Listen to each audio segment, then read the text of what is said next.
ওয়ালাইকুম। আজকে আমরা এই ফোনটির ডিসপ্লে পরিবর্তন করতে চলেছি। ক্যামেরাম্যান না থাকায় আমি সম্পূর্ণ টিপস দিতে পারছি না। তবে আপনাদের চেষ্টা করব হালকা পাতলা কিছু টিপস দেওয়ার, যাতে আপনারাও কিছু উপকৃত হন। যারা যারা এই কাজগুলো শিখতে আগ্রহী তারা যাতে কিছুটা হলেও নলেজ পান। তো আসুন আমরা কাজ শুরু করি। সর্বপ্রথম এটি খুলতে হবে। তো খোলাটা দেখাতে পারলাম না, কারণ হচ্ছে আমার ক্যামেরাম্যান নেই প্রথমত।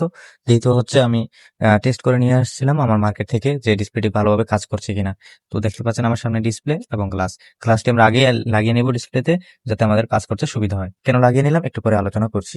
তো সঠিকভাবে গ্লাসটি আমরা লাগিয়ে নিলাম ডিসপ্লেতে। তো এখন বলছি কেন আমরা এই কাজটি করলাম আগে। এর কিছু কারণ আপনাদেরকে প্র্যাকটিক্যালি দেখানোর চেষ্টা করছিলাম, কিন্তু যেহেতু ক্যামেরাম্যান নেই আমি আগেও বলেছি, আপনাদের কাছে দুঃখিত। আমি ইনশাল্লাহ সামনের ভিডিওতে আপনাদেরকে সম্পূর্ণ দেখানোর চেষ্টা করব। তো দেখেন সাইডে যখন আমরা গাম দিব, তো তখন কিন্তু এই গ্লাসটি লাগাতে অনেক সমস্যা হবে, কারণ হচ্ছে এখানে গাম উপরে উঠে আসে, যার কারণে রাবার পেস্ট দেওয়ার পরে আমরা কিন্তু গ্লাস লাগাতে পারবো না। কারণ হচ্ছে যে গামগুলো এখানে উঠে যাওয়ার ফলে আমরা যখনই এটা ওয়াশ করতে যাব, অ্যালকোহল দিয়ে যখন ওয়াশ করব, তখন কিন্তু এটা ওয়াশ হবে না। পুরোপুরি পুরো গামটা ছড়িয়ে যাবে ডিসপ্লেতে, তখন কিন্তু আমরা পরিষ্কার করতে পারবো না। সুতরাং আমরা আগেই গ্লাসটি লাগিয়ে নিলাম যাতে কাজ করতে সুবিধা হয়।